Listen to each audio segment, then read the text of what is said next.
Security guard natanggal na sa trabaho. Viral ngayon sa social media ang video kung saan nakunan ang pagsira ng security guard na nakatalaga sa isang mall sa Metro Manila sa panindang sampagitan ng isang estudyante. Makikita sa video na sinita ng gwardya ang naturang estudyante na nagtitinda ng sampagita sa tapat ng mall.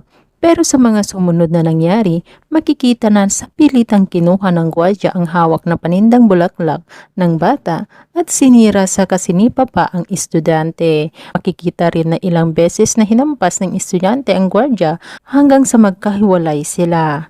Matapos ang insidente ay naglabas ng pahayag ang pamunuan ng mall at kinondena ang naturang pananakit.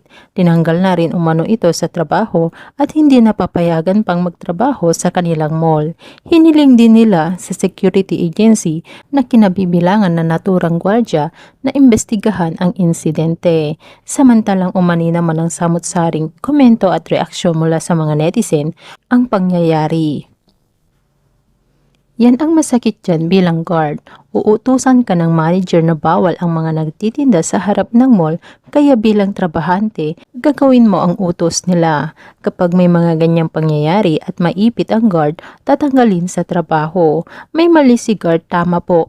Pero sana, isipin din ng mall ang pamilya ng guard at baka sila din ang nag-utos na bawal magtinda sa labas. Sumunod lang naman siguro si guard, hindi lang wasto ang pamamaraan niya ng pagpapaalis.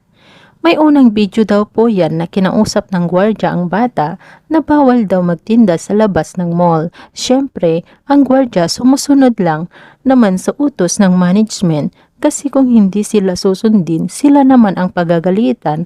Ang mali nga lang doon ng gwardya umabot na sa pisikal.